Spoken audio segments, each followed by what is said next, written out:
All right, ladies and gentlemen, welcome back to Baldur's Gate 3. We find our adventurers just outside of the owlbear's nest after what was a long, weird night back at camp. We went into this cave because we saw some adventurers that were dead on the road, or dying on the road. And we ended up being able to forge the Vision of the Absolute, a very good spear with some of the scraps of the weapon that we found. We were able to put them back together. Unfortunately, no one in my party really uses great weapons right now. But, you know, maybe it'll come in handy at some point. We did manage to scoop up an owlbear egg before we left. I'll be sure to put that by the fire next time we head back to camp. It is worth 750 gold, but how could you just sell that? How could you just give away an owlbear egg? We were following this path because we jumped off of the main path because we saw goblin tracks on it. However, wait, whose pod is this? That must have been that guy's, right? Another pod from the ship. Yuck. Smells like rotten eggs. However, there doesn't seem to be a way across the river here. So the main path may be our only way to continue forward. As our adventurers climb back up, we spot a deceased boar on the road. Oh, they've noticed that they've been ensnared. They have these druid traps all over the place in this area, and unfortunately, I'm taking a lot of damage as we kind of trudge through them. Kind of wish pathing would avoid that, but looks like we're going to be using our short rest right away. Strange. It looks healthy, but it's stone dead. Very strange, isn't it? The pig's dead, my friend. Staring at it won't bring it back. Come on. We'll never fix these brainworms if we stop and gawk at every piece of carrion you find. Examine the boar's corpse.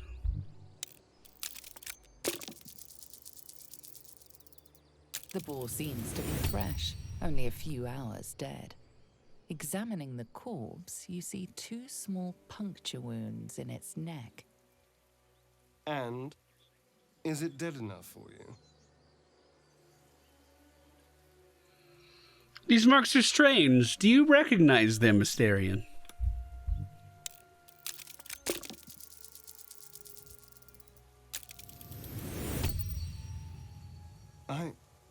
It's been drained of blood with wounds in its neck.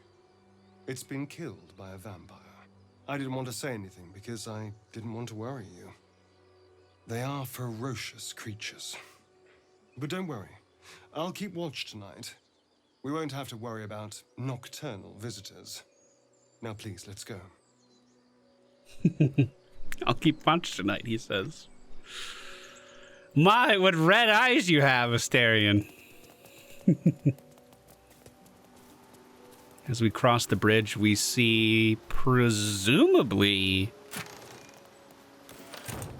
the chests of the tieflings that are hiding back at the grove, seeking sanctuary. And many dead bodies with blood still spilled out. Dead travelers. Were they heading to the Druid's Grove? We see Gale stretch out his arm for the day and scratch the land right next to him. As Scratch makes his way in, deeper into the area. Tiefling's dead on the ground.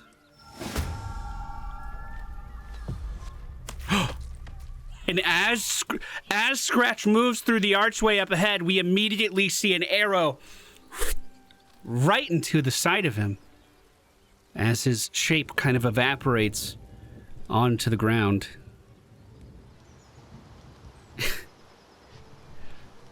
And Gale sticks out his arm again as Scratch reappears.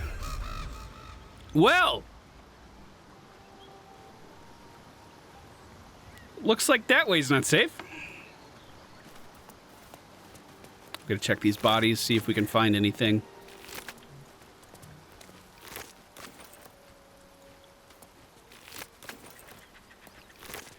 What was that? Goblin drawings, a childlike charcoal drawing of 3 stick figures. Drawn in thick charcoal lines upon animal skin, this childlike portrait depicts 3 stick figures: a goblin with sparks in its hand, a square humanoid figure, and what seems to be an elf. Each of them is wearing a simple crown.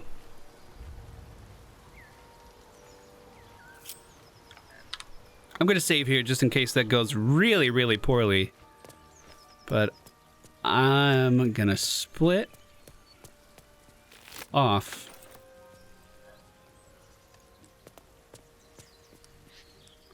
Do they just attack on sight now? I suppose they do.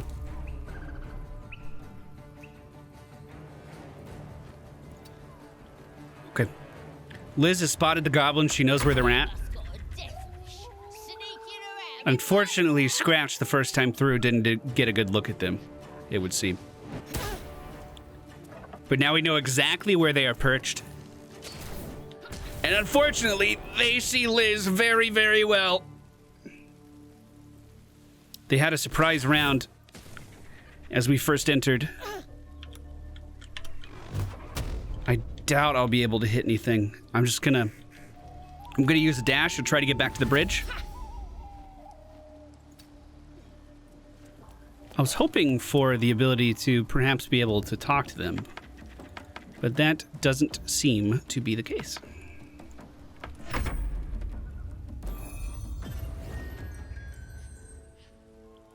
Asleep. Maybe out of range for the rest of them, though.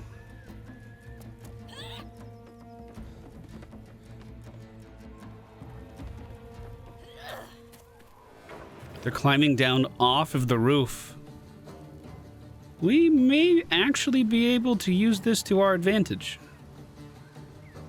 If all of them will follow, which it looks like they might be,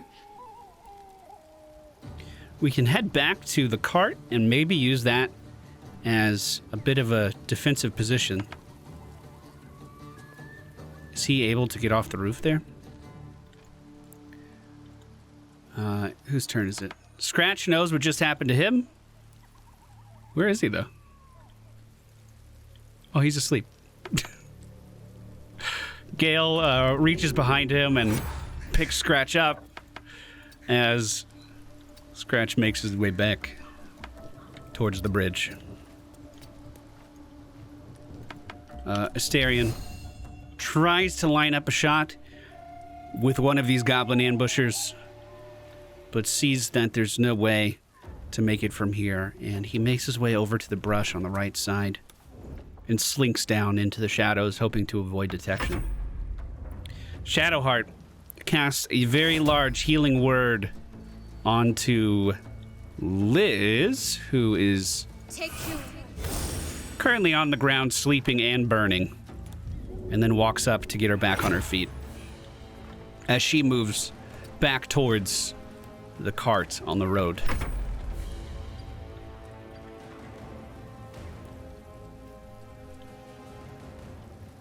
Liz once again following with the rest of her team, simply trying to get away from these goblins. Any of them foolish enough to move forward are going to have to deal with our entire party. It remains to be seen if they will move forward. Indeed they have.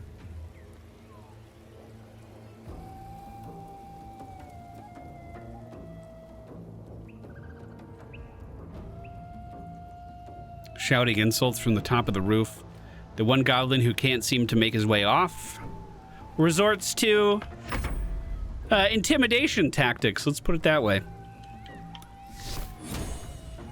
Shadowheart goes for a sacred flame onto the goblin caster on the left side, searing some of its flesh. Gale.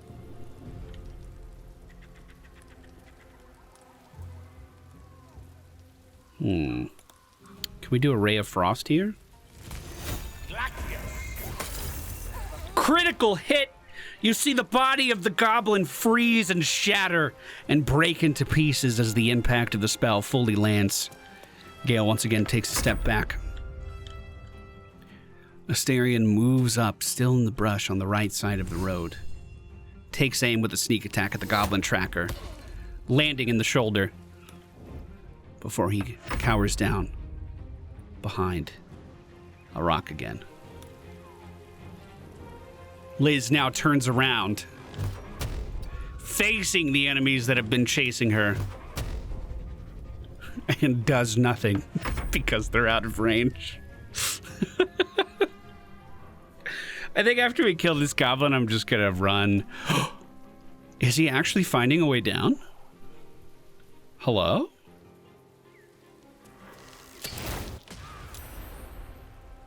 A fire arrow being shot at Gale, putting hot flames beneath his feet. Shadowheart with a level 1 healing word on Gale, restoring 4 of his HP before she focuses her attention on the goblin tracker, casting the sacred flame, but the flame not landing. A sneak attack from behind the rock on the tracker lands for 4 damage as it lands in the chest of the goblin. Now Liz still can't go. All right, Gale with another Ray of Frost. This time landing for 3 damage as ice crystals form underneath the feet of the goblin. More name-calling being shouted from the rooftops as an eldritch blast lands true on the goblin tracker that has been pursuing us, knocking him off of his feet.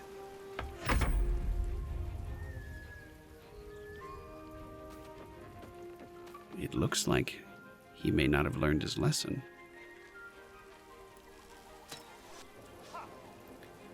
A shot from the roof does manage to land near Astarion, making him feel as though he may need to fall back. Gale moves to the left side of the road and crouches down to become a smaller target. Shadowheart moves up side by side with Liz, and Astarion moves back between the two of them, hoping to use them as shields for any incoming projectiles.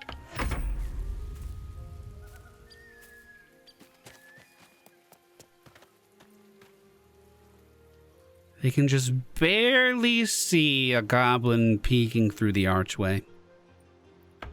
We're going to hold our ground here just to see if he's foolish enough to leave their good ambush position. And indeed he is, firing a poison bolt at Liz for 11 damage. Gale returns fire with a frost blast. Shadowheart using a guiding bolt, a tier 2 spell, for 27 damage on the would-be ambusher, completely melting him, turning him into a pile of ash. And now I think we just disengage.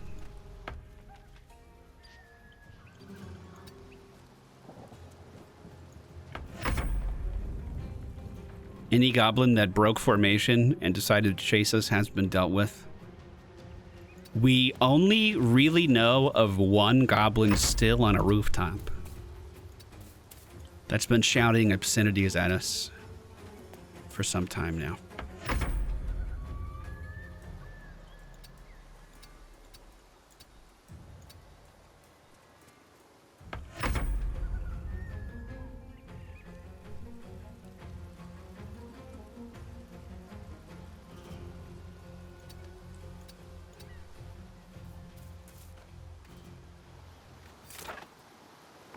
Everyone feels like they've made it out okay. Our weapons are put away. Scratch rejoins the party. And Liz takes a look at her wounds, missing, what is that, 15 HP? Shadowheart only has tier 1 spells remaining. So we just kind of move over, get a healing word. Maybe another healing word. Liz is starting to feel good again. As the party is healing up, we see Astarion slinking away on the side of the bridge, dagger in hand.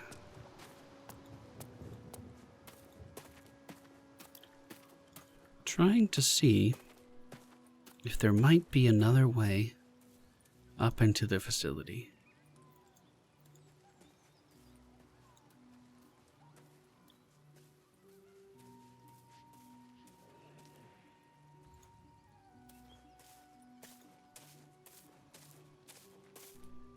He spots some roots that have kind of overgrown the stone that he might be able, to climb himself, to use to climb up to the top. A scrawny bugbear lies sleeping on the ground as Astarion walks up behind it with a critical hit and follows up with another attack to its back, leaving it dead on the ground, bleeding out. Blood flowing out. You can't bleed out while you're already dead.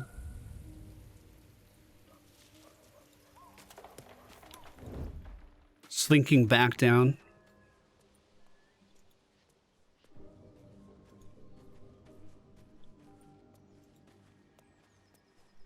We might be able to climb up here. Can we climb on this? Climb on?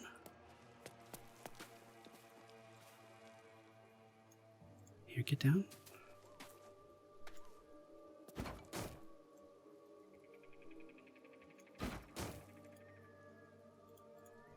Climb on?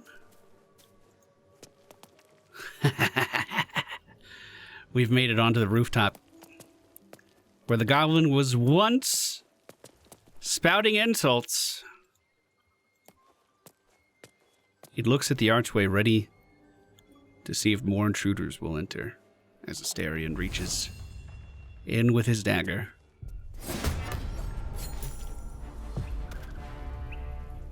And slits its throat. He then dips back into a crouch stance, hopefully avoiding the sight of the other goblin, who may have heard the impact of the body hitting the roof.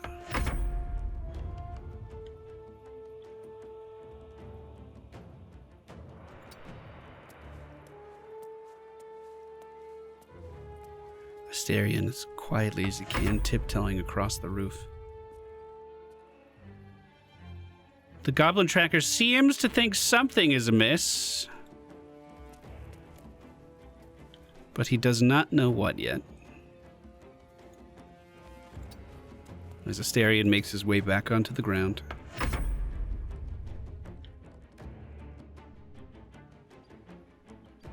And to the back of the building, where he saw an entryway.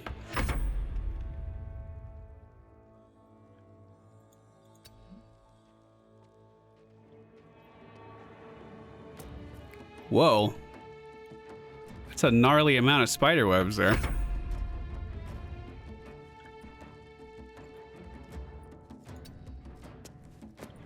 I hope that's not a problem.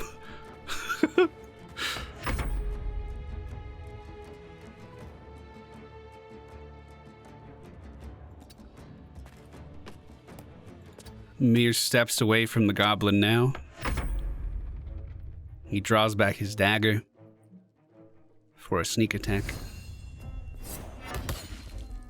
Dealing, what was that, 9 damage to the back of the goblin. As he pulls his blade out, he pushes forward with the other arm, trying to shove the goblin out of the broken wall that he's been peering through. The goblin, however, turns with a quick punch, only having a ranged weapon at him, or with him at the time. Another dagger finds its way into the throat of the goblin.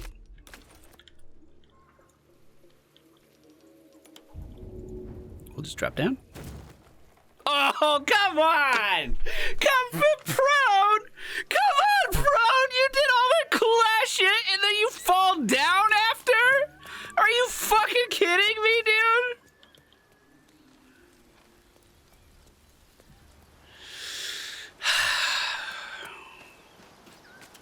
I'm so tired. How do people do this all day? Astarion rejoins the party. Liz now at a very healthy amount of HP after the healing from Shadowheart. Astarion just lets him know that he took care of the rest of the goblins, at least in the entryway that he was able to find. And we can make our way into whatever town this is. There seems to be a storm rolling into the north. We could hear it while we were outside, not so much inside. Not so much inside.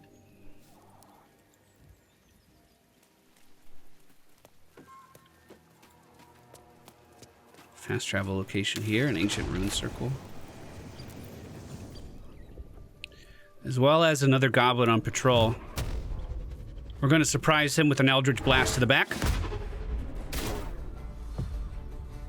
And by that, what I mean is he's going to see me right when I'm doing it, and it's no longer a surprise. 9 damage to the face. Astarion draws his bow back. Target too far. Nah, try again. You can do it.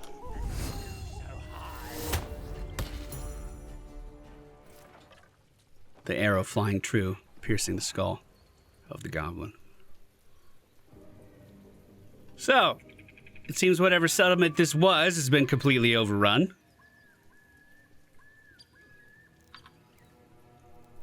I thought I heard something over here. These goblins are not hostile with us.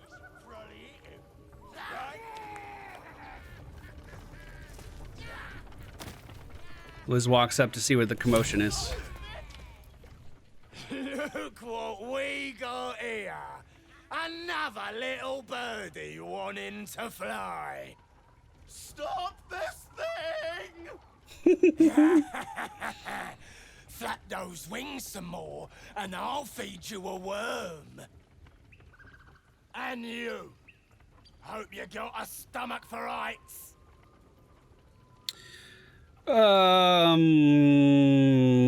I'm not looking for trouble, just passing by. Funny. That's what our birdie wanted. Release me this instant, you beasts! Unless you want to join him up there, you best pay the toll. Cough it up! 1,000 As gold? the symbol glows, power courses through you. Authority. Illithid persuasion. I'm going to pay nothing, and you and your cronies are going to leave.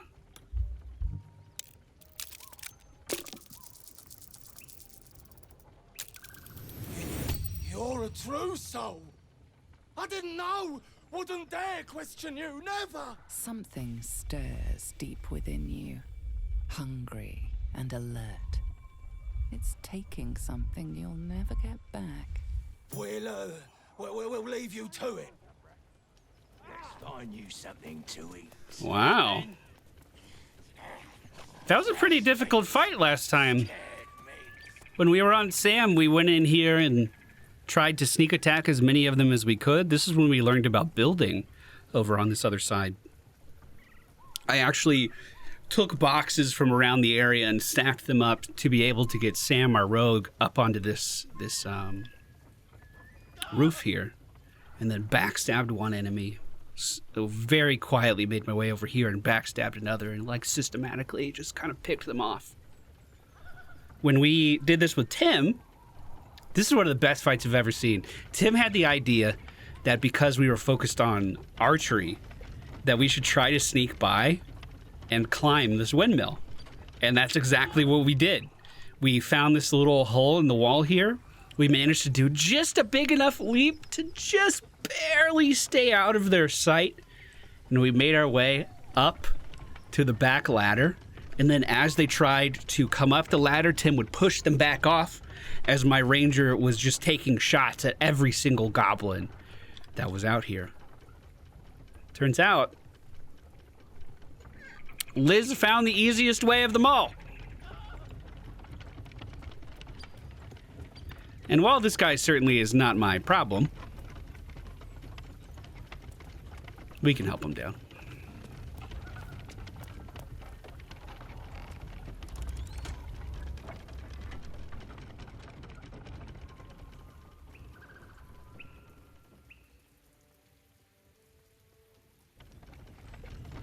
What are you waiting for?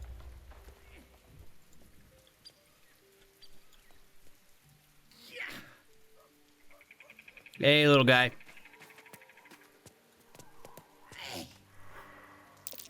Cut me loose! Sleight of hand successful. What's in it for me? Free me and find out! What happens if we walk away? Come on! What are you waiting for? All right, here you go.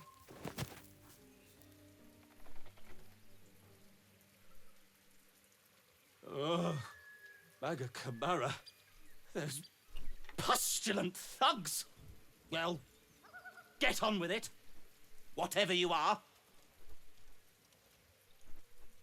You know, I freed you. A little compassion would be nice.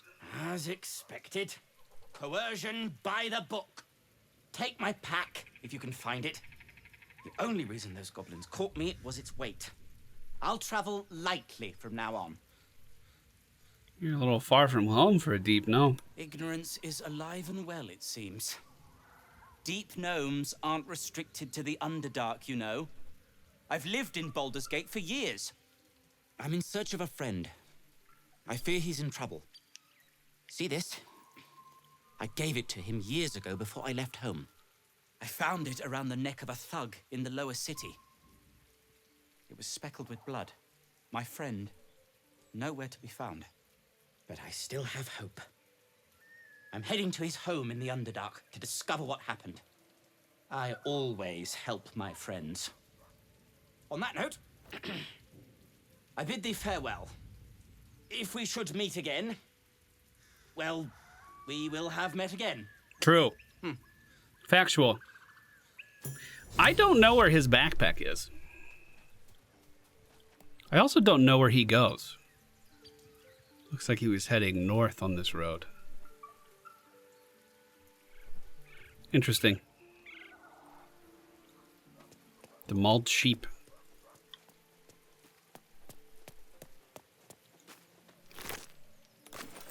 I'll take some of that food back. A studded shield in the back, as well as a statue. It looks like it's been broken up a little bit. Whoa, look at this view. I did not see this last time. Oh my goodness.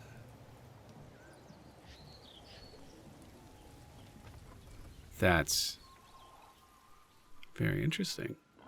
It appears there might be a way into the goblin encampment that I did not know about.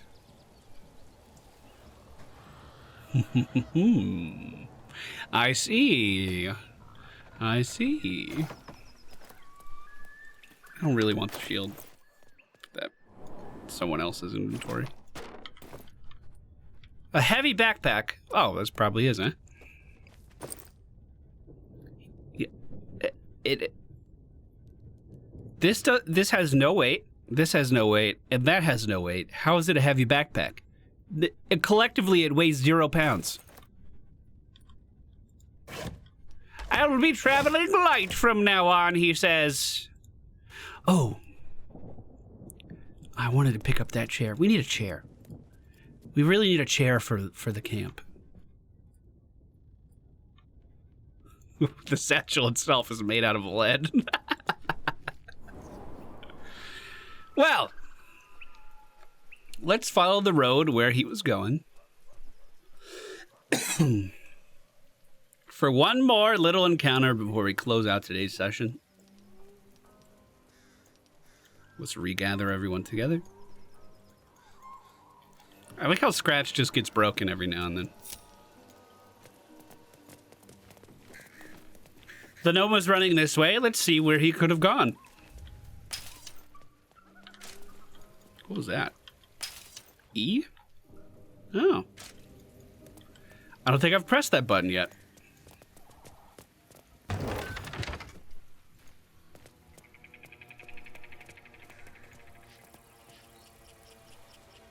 The road leads to a broken bridge. And there is a windmill over here. For those of you that have not seen this before, you're in for a treat.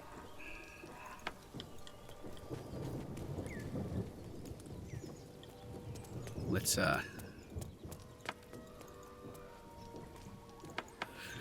prepare a little bit. What's going on in here? No, not you, Starian. Liz. As you approach, a guttural scream and a succession of quick bangs rattled the door. Then, a low moan. Someone, or something, is having a bit of fun. Hello? Is anyone in there? Go away!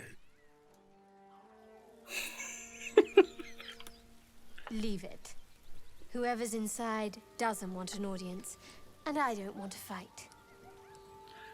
I don't recall asking you for your opinion. What the hell are you doing?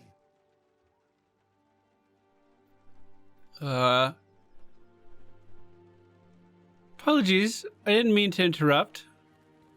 I'm gonna do it. You guys are making a lot of noise. I wanted to join in on the fun. Ruined. Smash. Oh, smash you! Hey! Rude!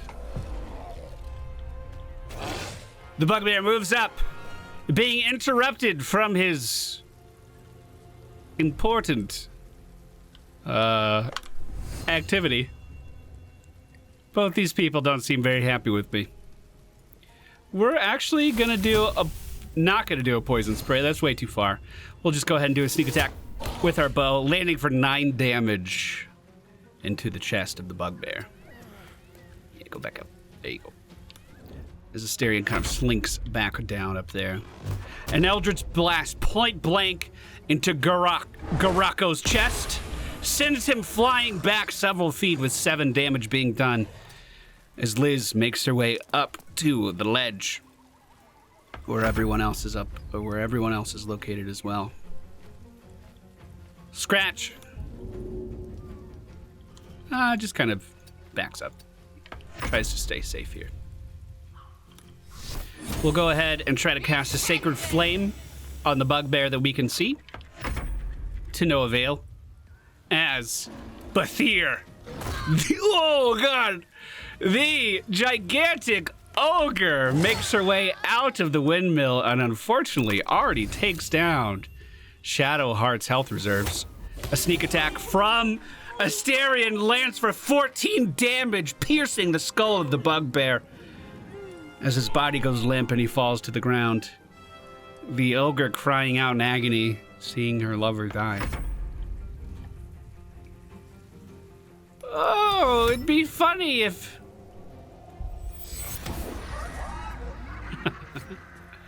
I gotta do a joke now.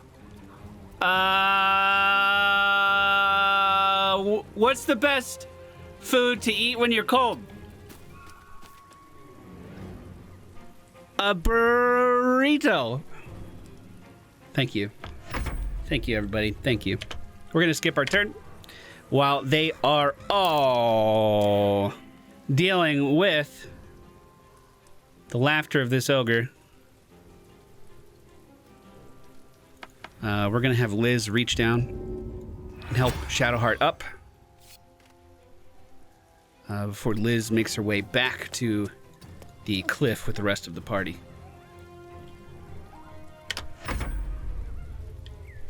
Now, a ray of frost from the high ground onto Bathir. 2 damage has been done.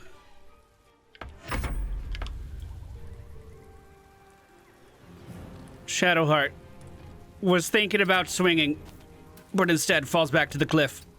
Maybe they can just outrange Bathir, who's still on the ground having a fit of laughter. The arrow flies. So the reason I didn't shoot first is because I didn't know if this was broken by damage. It appears that it's not. That's such a crazy good spell. We're gonna Eldritch Blast for 13 damage, moving her even further away while still uncontrollably laughing.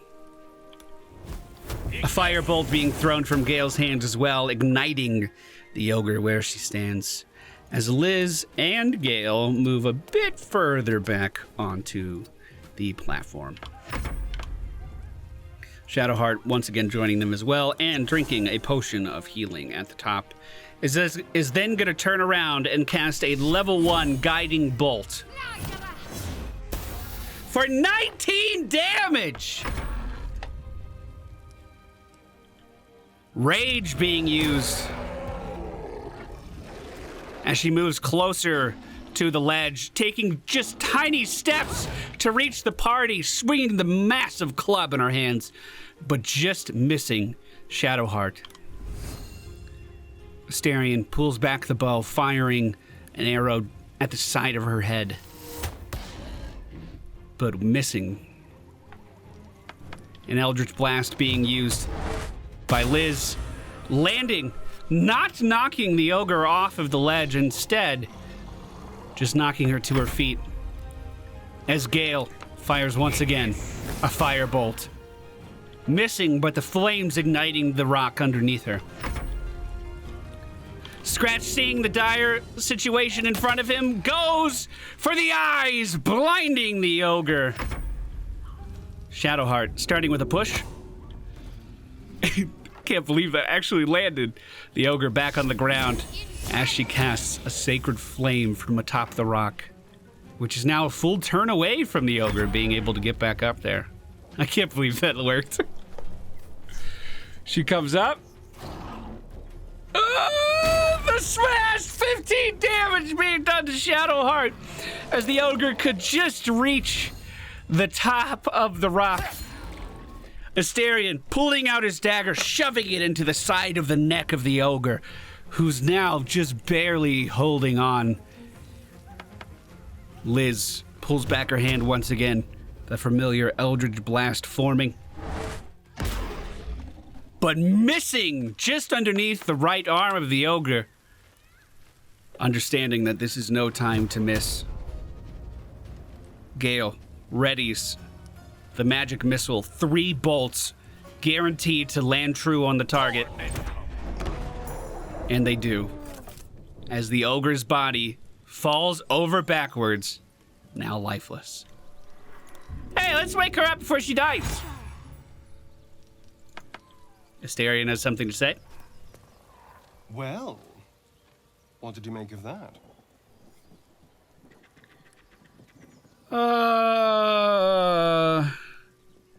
It was vile. Funny, but vile. Certainly one to remember, or forget, preferably. And on that very weird note, Liz makes her way down the rock, loots the corpses. Oh god, there was a mangled corpse in here. Did he die of snoo?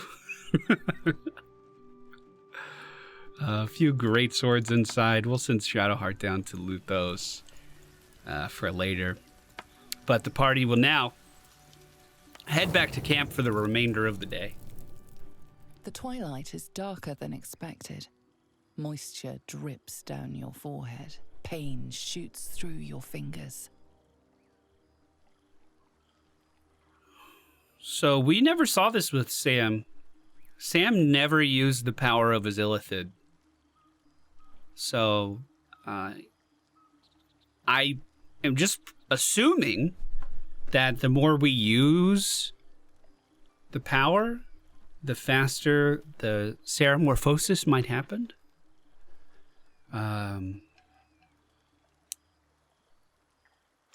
Rub your aching hands.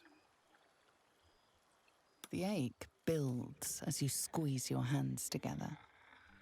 Were your fingers always so thick? Your skin always so sticky? Chukil Gake Vlakith Mazathok. Can you feel it crawling through you? Tendrils squirming in your chest, gripping your heart, piercing your belly. Your bones popping, your flesh swelling. I can.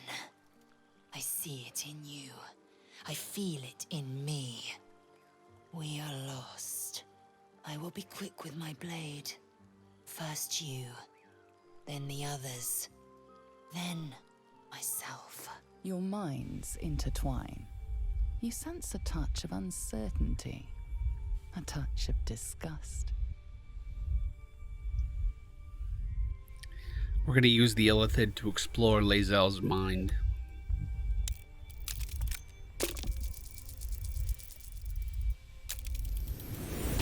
Your mind lurches, reeling suddenly as if bitten. Lae'zel's fear grips you. Not fear of death, but fear of insignificance. The great warrior Lae'zel, a failure to her kind.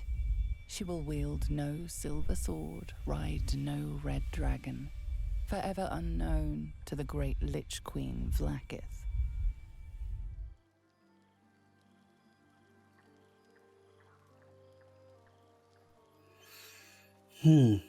I like how we have two really meaningful options here. We could attack our companion and strike her down for wanting to stop us all from changing. I mean, I understand the intention behind her action there.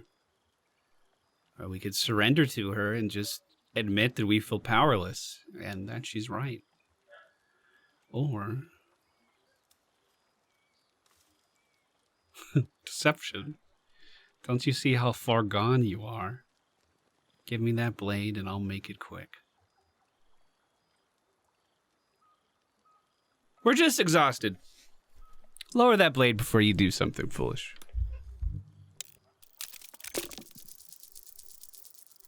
Oh, shit. Whoa. Okay. All right. I cannot trust my own mind, so it seems I must trust yours. I will wait, but know this, I am watching. If the sickness does not pass come dawn, I will end us all. Well, let's hope Dawn turns some things around for us, huh? That's going to do it for today's episode, everyone. Thank you so much for watching. I hope you enjoyed it. If you want to keep up with the series, make sure you subscribe to the channel. And if you want to be notified of every upload, be sure to hit the bell. We'll be back tomorrow with another episode of Baldur's Gate 3. Take care. See you guys next time.